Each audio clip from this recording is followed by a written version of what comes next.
Hey, podcast family, it's another week and we're having another conversation. I'm so excited. I hope you're being inspired and encouraged by these kingdom conversations with these amazing folks that have given me time to sit down and have a conversation in hopes to inspire you, encourage you as you go along your journey. Today we talk about hip hop. I don't know about you, but I'm a 90s kid and hip hop shaped me significantly. And it shaped me in ways you wouldn't expect. It shaped my passion for Christ. It shaped my ability to see young people in a way gave me a desire to inspire them and encourage them, especially back in my youth pastor days. Hip hop inspires me. It pushes me to be great. It also helps me to see the danger and the enemy of temptation and how it gets deep. Hip hop shaped me significantly because I grew up as a hip hop head in a hip hop generation. How has it shaped you? Hip hop is all around. I couldn't think of anybody else better to talk about this conversation than the man, Lecrae. Lecrae sat down. You know you the man when you only got one name. What's Lecrae last name? We don't even know. Like, he just got one name. It's like Madonna, Lecrae. You know what I'm saying? I don't know if that's a good comparison. I don't know. But Lecrae is in the building. I went to Atlanta to his studio, and we had an amazing conversation, not just about hip hop and how it shaped him, but then how it fleshes its way out. And we had some interesting time where we discuss race, reconciliation, and a lot of what's happening in our world today. So get ready. It's going to be an amazing conversation. Lecrae is in the building. We're talking about hip hop and how it shaped us. Stadia has had the honor of helping hundreds of great leaders start new churches. We have a passionate desire to make sure that every child on the planet can experience the overwhelming love of Jesus Christ through the local church. This vision compels us to ask one very important question. Who's next? Who are the leaders that God is raising up to plant new churches? Who are the leaders that will answer the call to say, I'll follow, I'll raise up this generation, the next generation to know Jesus Christ and to change the world forever? Are you ready to start your church planting journey? Perhaps you know someone who is. Stadia is ready to help, and we'll be with you every step of the way, because we won't stop until every child has a church.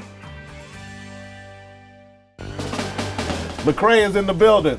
Indeed I am. Dude. Yeah. Thanks for taking time to chop it up, bro. Thank you. Dude, this is a privilege and an honor. I'm excited. Vice versa.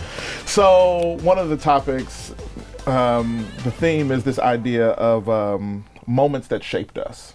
And I want to talk to you about, is there a moment or a time when hip hop shaped you?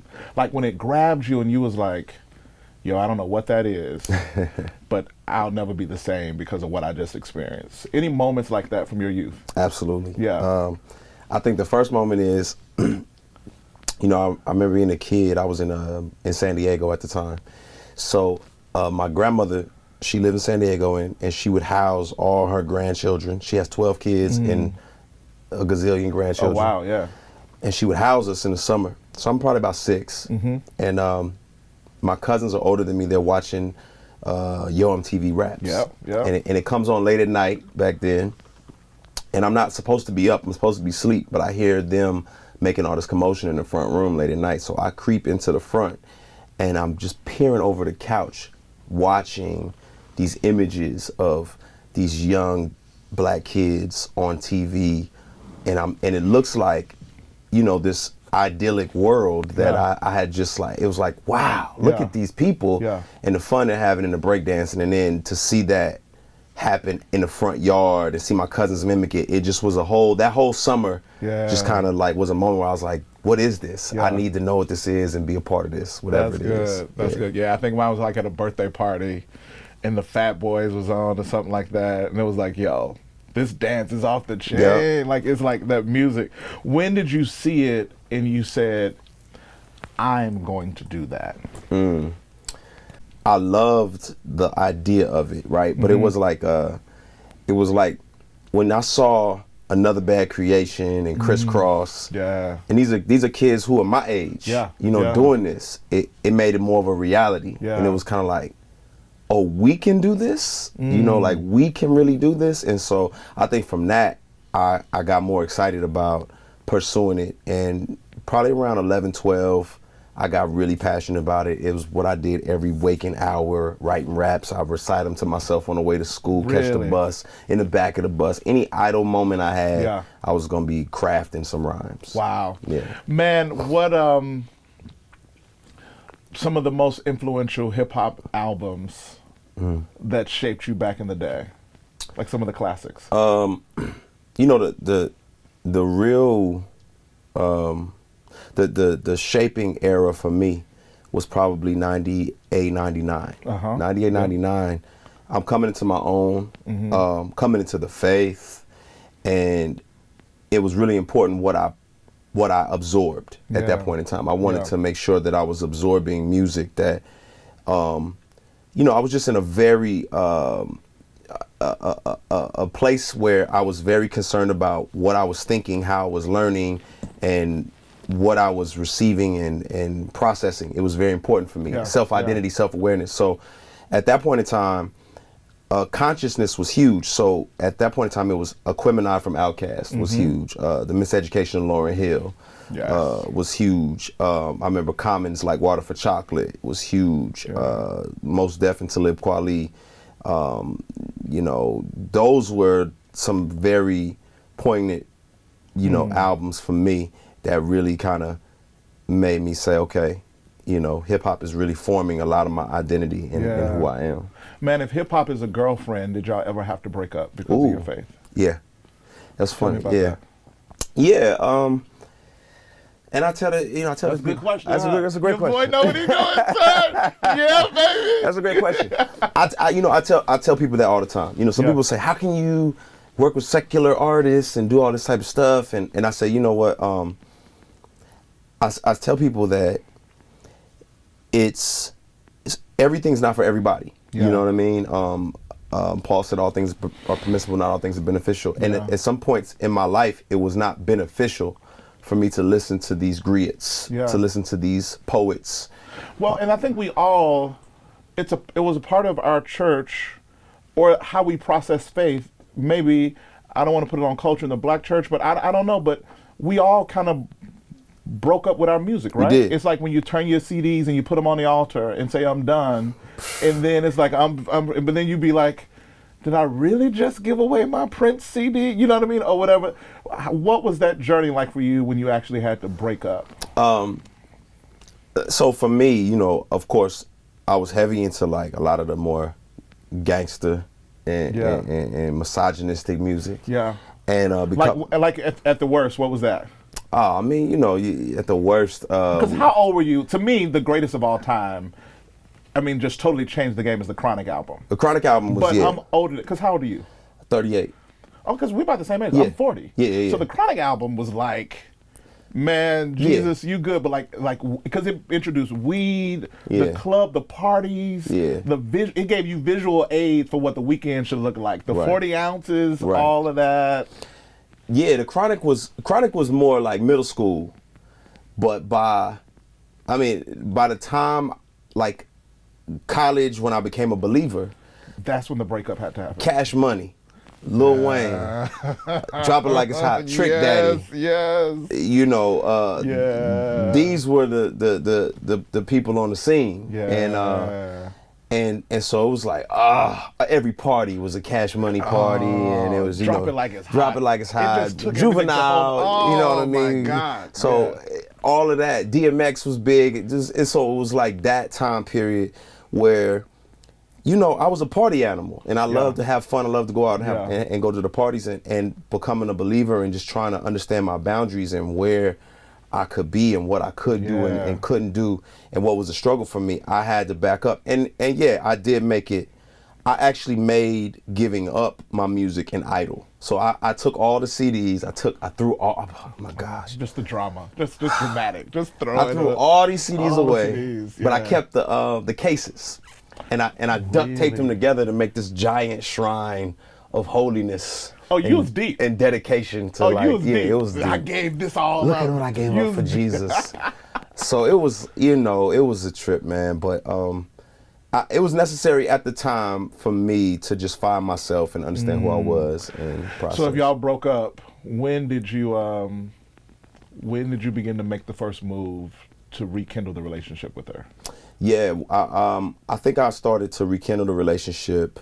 Well, first I had to understand that, you know, rap and God could coexist. Yeah. You know what I mean? Yeah. And I'm very grateful for, you know, a lot of the believers who are making hip hop music, and everybody from Tunnel Rats to Cross Movement and all those different groups for giving me a different outlook and a different take on things. And so I think I started to think first they have to be explicitly about Jesus in order for them to coexist. And so I went through that phase of like, well, if it's not like didactically teaching the Bible in rap form, it's no good. Right.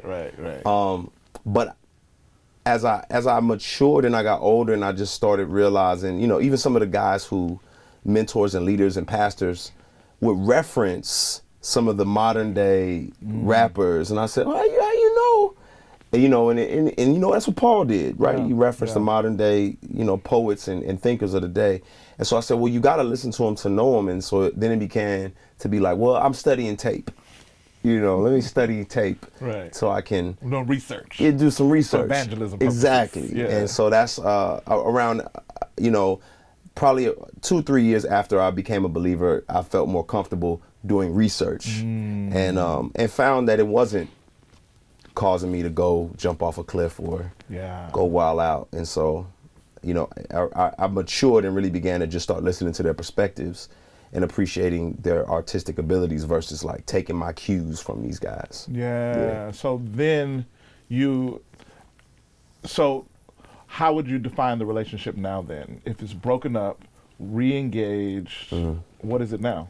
Now it's like a symbiotic relationship where now we can work in step, and we understand where each other, you know, where we are, you know, in this relationship, in this dynamic. So, and I understand, like, I'm a product of hip hop. I am hip hop. Yeah. Right. And so because of that, I dictate what hip hop is in so many ways. Yeah. And so it's almost like saying, it's like asking me to remove my masculinity from my faith or my ethnicity from my faith. Like Right. I am a man, I am a black man, and I am a believer, and I can't take them apart. And so hip hop being a culture of sorts, like I am that. And so now I'm dictating, you know, what that looks like to be a product of this and to be a believer in Jesus. And so now it's mutually beneficial, and I use it in a way because I wouldn't be able to be where I'm at if it wasn't for hip hop. Absolutely not. Right? So Absolutely anybody not. who has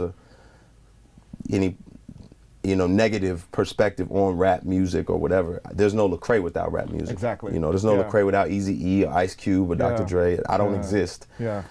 So from here, it's a great relationship where I feel like a big brother now, and I can coach and lead and Mentor, speak exactly, into, challenge. Exactly. Yeah, no, that's good. Man, I got a chance to go to one of your shows in LA. What, is there a prayer that you pray on a regular basis before you got on the stage? What's the conversation that you have with yourself before you hit the stage?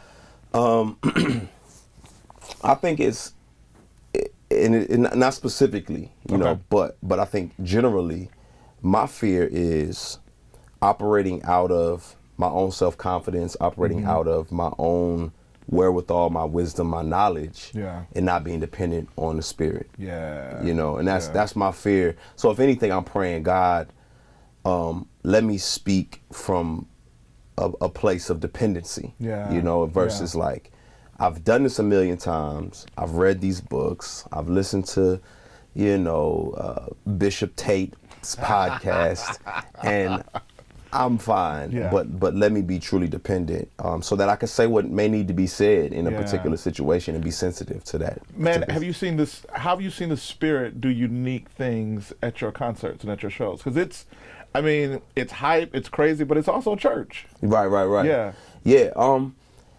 I think the unique thing for me is it's an environment where you don't have to put on airs. Yeah. So I don't have to pretend I'm a super Christian or have it together.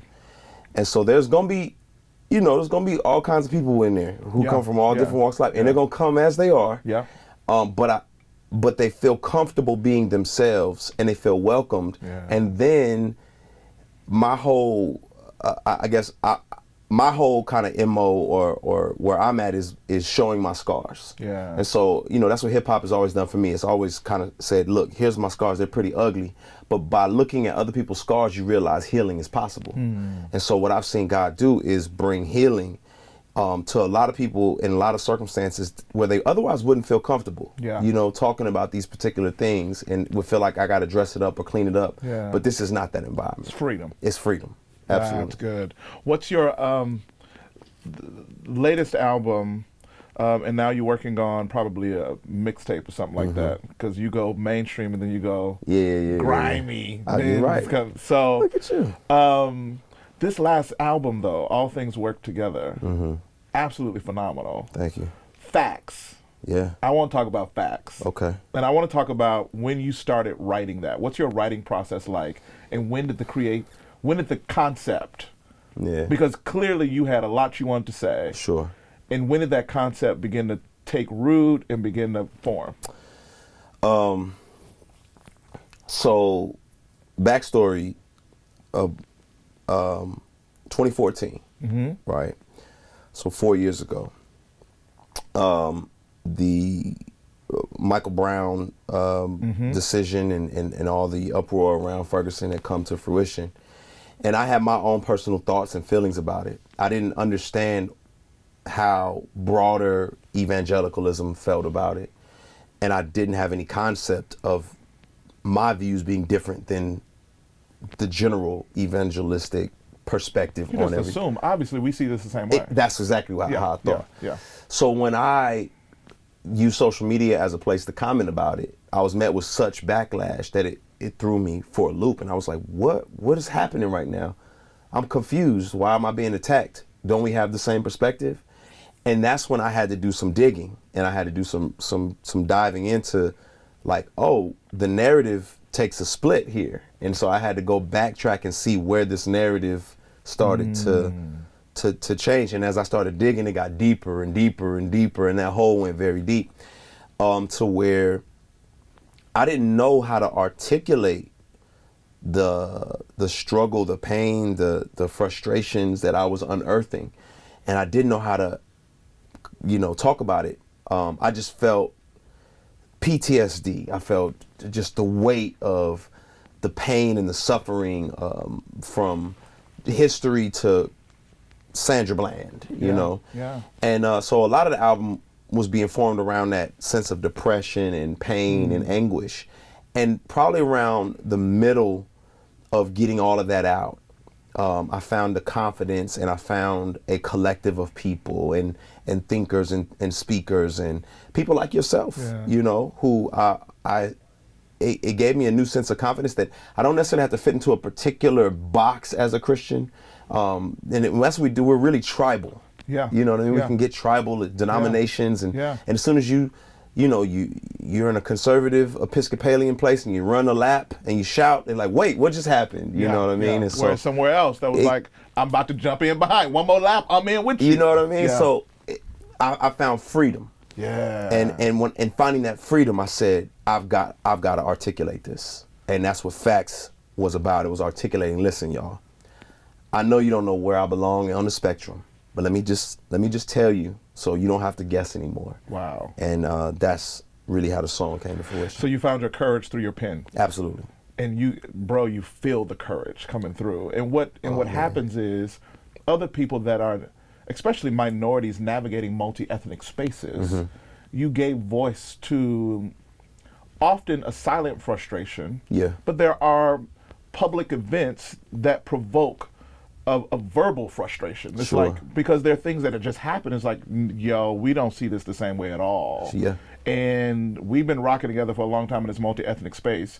But majority culture, you need to kind of sit and listen and not just swipe this away as liberal, because when you do that, you have no idea the injury that you're causing your brother. Absolutely. You know what I mean? Absolutely. Like, it's painful. Where were you when, like, Twitter 2014, like, you put that out there, 2 hours later, 3 hours later, you're getting buzzes, people are calling you. What's happening in that space where you're starting to realize, oh, this isn't what I thought it was? Yeah. So It sounds like you know what it was, but you don't want to say. No. That was that look on your face. It was like, how do I edit this? yeah, it was a combination. So it's a combination of everything happens with Michael Brown. Mm-hmm. I tweet my perspective or whatnot, Facebook, and 20, 30 minutes goes by and it's mostly negative backlash. Wow. And I'm like, what? So I'm a little taken aback. I'm like, maybe I said it wrong. It's really what my brain's. So I said, let me do a video and let me articulate what I'm. So you can see my face. Honestly. Let me put my face on smile and say, hey guys. Because they're saying some crazy stuff. Crazy stuff. Crazy stuff. So you do a video. And my best posture and everything met with the same type of resistance. Wow. And so then I had to step back and I started talking to my friends, and it was like an eye-opening experience.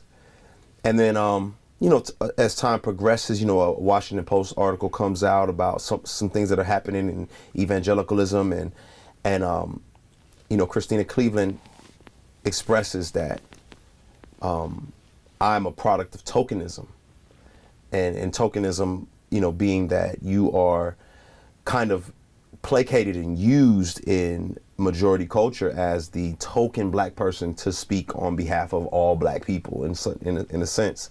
Oh wow. And I had to take a step back and look at things and say, oh wow, is that true? And if that's true, let me process what that means. Yeah. And that was eye-opening for me. And there were some elements of that were true. Not because it wasn't willful. It wasn't like I was like, yeah, of course I'll be your guy. But it was like, oh, I didn't realize that that's how I was being used. Yeah. And so I gave people the sense that they were embracing diversity because they had Lecrae albums, because they follow Lecrae on Twitter. Oh yeah, I'm keyed in. Yeah, we got a black pastor. I'm woke. Exactly. Yeah. And so it made me say, okay, I got you. So now let me take some authority then and show you what it looks like when you follow someone from another ethnic group, and that it's going to be different because of it's humbling to follow someone from a minority ethnic group, as a majority culture. And we need more of that. We need more people in majority culture who don't just have an athlete that they love or artists that they love, but have mentors and people that they need in their lives. Well, it's that pivotal moment too, where you, as a minority who has a following and a constituency that's extremely diverse, but has a strong white base. Economically, that's a baseline. So there comes a point, bro, where you're like, do I step and fetch and dance to secure economic success for future? Yes. Or do I allow my authentic voice to come out, recognizing that they may very well disrupt everything that I've built because they bought it off of a certain framework of Lecrae that you never put yourself in, but you just never went there. Right. But when it was time to go there, I ain't got no problems with going there. Right, absolutely. But now it's like, whoa, do I keep that voice or do I say, you know what, I'm not going to talk about that anymore? Right. And, bro, not only did you not reject that, you grabbed the mic and doubled down on it.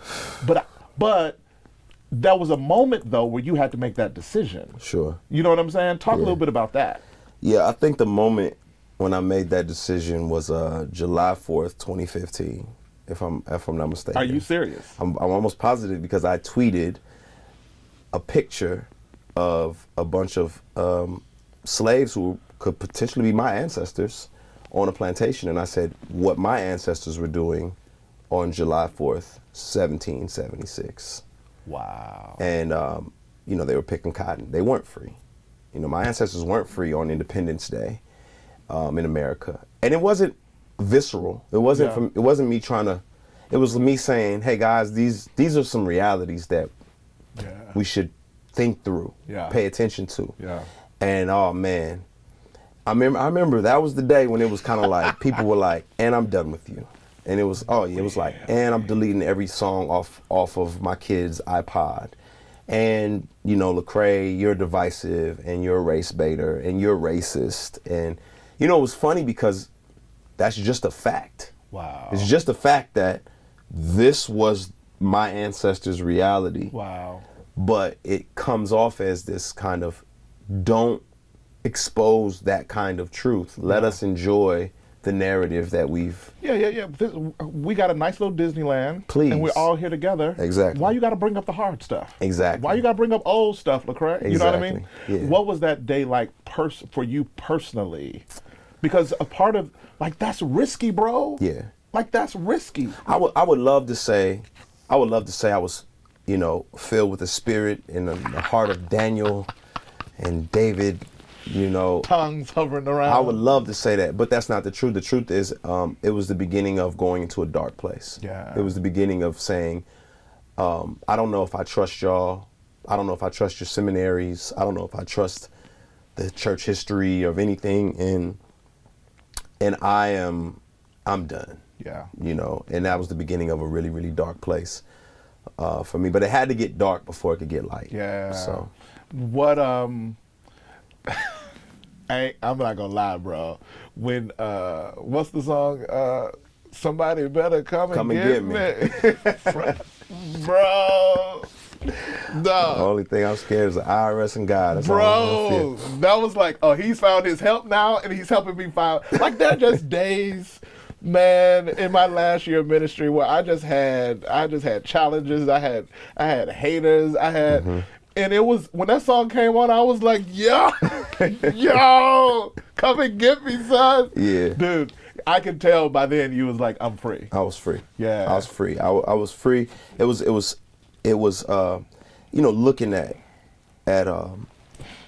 Hebrews when God was talking, when you know, you see in the Faith Hall of Fame and you seeing Moses saying, I want to be associated with the people of God. I'm going to give up all of the riches in Egypt to be associated with the people of God. That's rich. And that was a type of freedom that said, psh, that's where I want to be. That's where I want to be. I want to be on the right side of history instead of the rich side of history. Yeah. You know what I mean? And maybe the right side will be the rich side, but if it costs me, it costs me. Yeah. So I was waiting on the right time. Dude.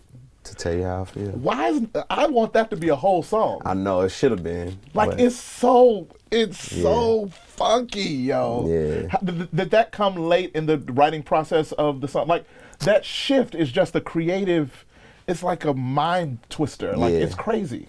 Yeah, so I remember Kanye's My Dark Twisted Fantasy, and it took you on so many rides. Yeah. You know, and I remember just that feeling of like, I want to take people on a journey musically and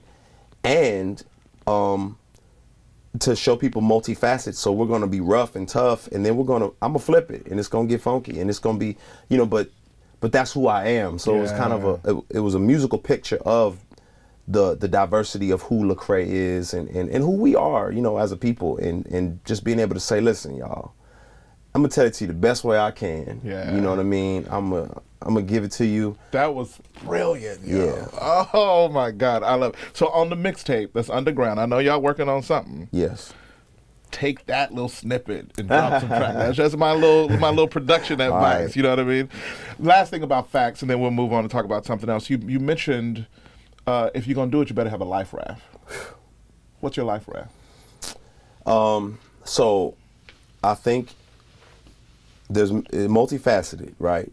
I think socially, you got to have a life. You got to have a group of people around you who can affirm what it is that you're saying and who can, you know, keep you accountable to everything, right? So you're not just off the rails going crazy. Yeah. You know,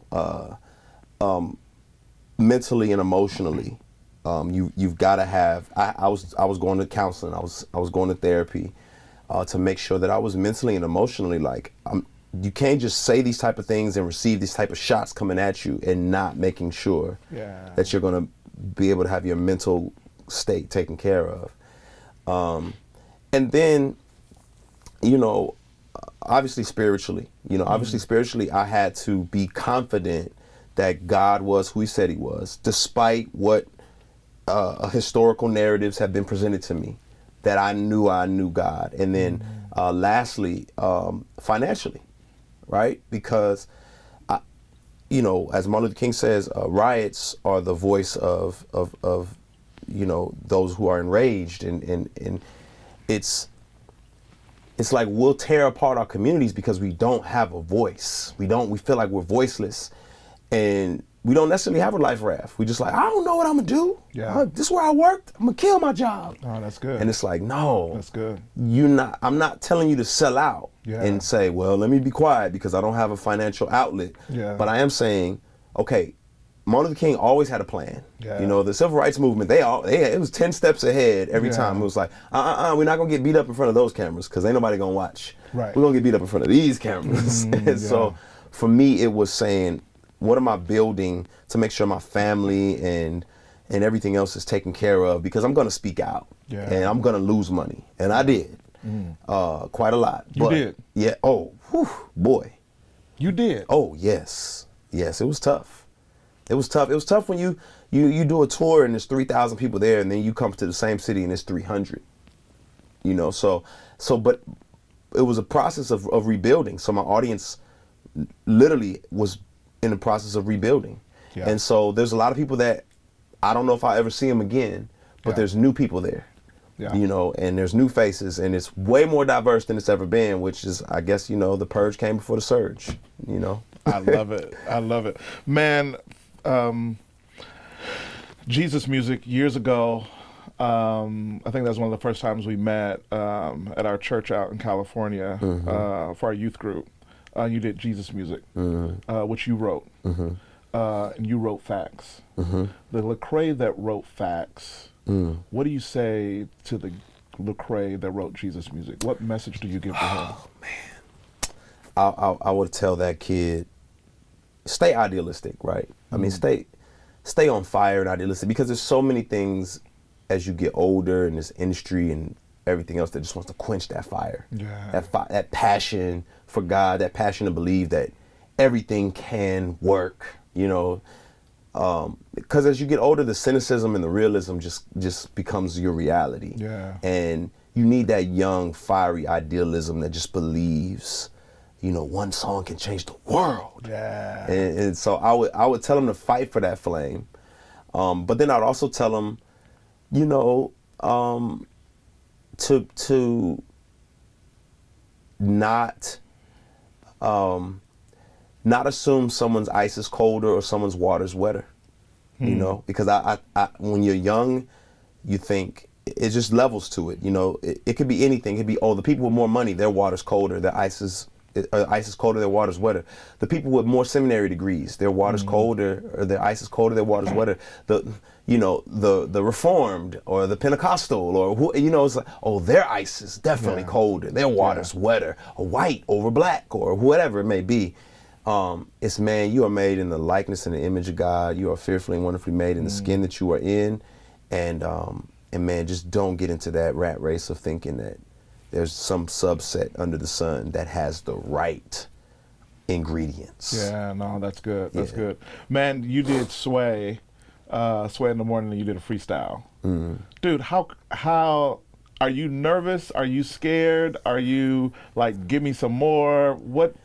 Because freestyling is just off the top of the dome. For those of that may not have any idea what I'm talking about, I'm gonna have to give all kinds of cross references in this whole interview. Right. But just off the top of the dome, and Sway is a huge hip hop platform, and you being on that platform and killing it was huge. A freestyle would be rapping words without having previously written them down.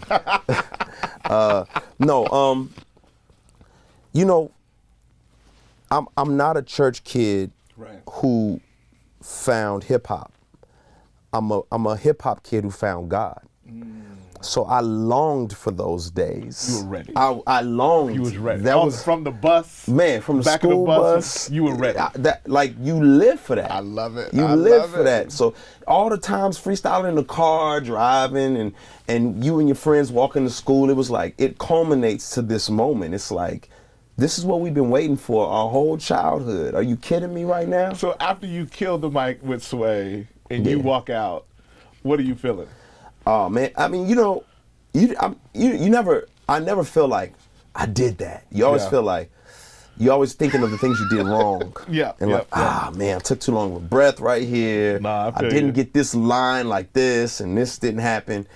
And you major in the minors, but then you see what happens in the culture, and you're like, oh goodness gracious. Just loving it. So, like, you're not a fake rapper, you're a real rapper. So even if I said something right now, if I said like Albert Tate, podcast, Lecrae, check it out, you could take all of those elements and put together a freestyle about that. Yeah, I mean, it's like me asking you, if I tell you a struggle I may be having, you got a word for me. Right. Well, but I'm not sure if everyone listening believes that though. So maybe like a few bars real quick off the top of the dome right now, including those words. I'm just saying, if you like real, but if you feel like I can't do it when I'm tired, then it's not. I mean, it's just, it may not be amazing. It's just like, real rap, never fake. Podcast, Albert Tate. You know what I mean? We, no escape. No scapegoats unless you're talking about Jesus. He's the only one, the lamb, true lamb.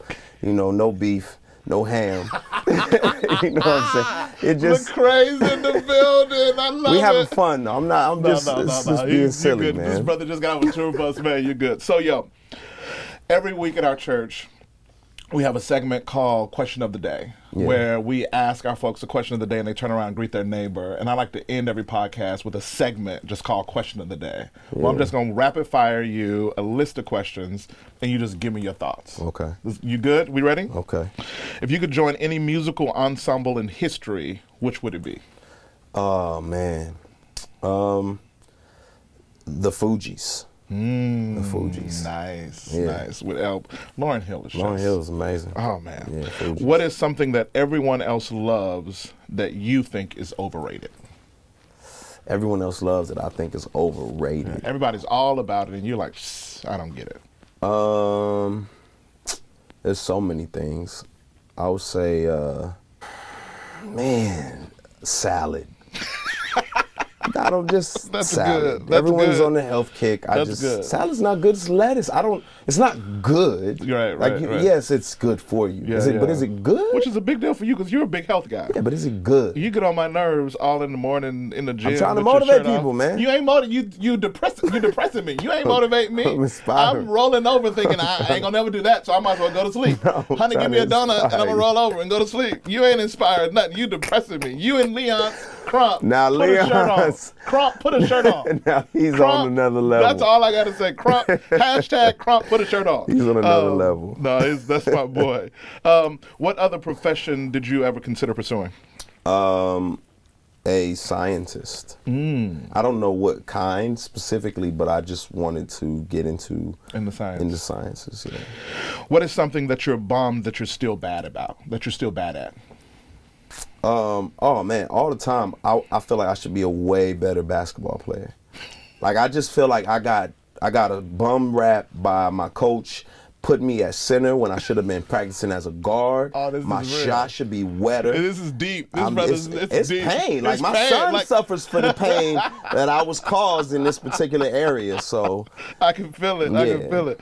What is something you used to say that you don't say anymore? You're not comfortable saying anymore? Something I used to say that I'm not comfortable saying anymore. Alcohol's bad. I don't know. Wine is water that believes in Jesus. It's converted water. That's all. It's converted water. Yeah. I was the same way. I don't say that anymore either. I'm with you on that. As a matter of fact, right after this, let's go celebrate. What is something you pray about a lot that you don't talk about often? Something I pray about a lot, I don't talk about often, is wanting to be a better father for my children than I experienced. Yeah. And that's something that I definitely have anxiety over all the time, and just because there's not a roadmap necessarily. You know, so. Oh, that's good. When was the last time you had to say I'm sorry? I just had to tell my daughter I'm sorry for getting on her about something that she was I falsely accused her. Oh. You know, so I was like, yeah, Daddy, I blew it. Tell your kids you're sorry if you just Often. Yeah. What is something that is often misunderstood about you? Often misunderstood about me is that like I don't parade myself around like I know all of the answers and have it all together. And I think people assume like, oh, he's gonna say the right thing at the right time, or so on and so forth. And I'm very aware that sometimes I just drop the ball, and I'm okay with that. Like it makes me human. I'm not okay with it. Like, hey, it just is. But yeah, like I think people, when you're on a platform, they just expect perfection, and man, it's just the more you talk, the more room you give to say something wrong. Right. So, man, leader of Reach Records, phenomenal leader. Most people may think that you just rap, but bro, you're leading a movement in an amazing business. What area of leadership are you still growing in? Managing people. You know, managing people because, you know, vision leaks. And you've got to constantly cast vision for people. You got to inspire people. You got to not be a tyrant, but be a servant leader and get people to be who they were created to be, not who you want them to be. Yeah. And so learning to manage people well, I'm still growing. That's good. Last question. Favorite cuss word? Favorite cuss word? Oh, man. Y'all gonna bleep it out? Or Yeah. How does this work? Okay.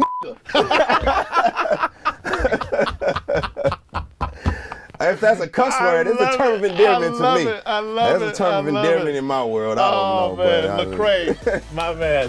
Thanks.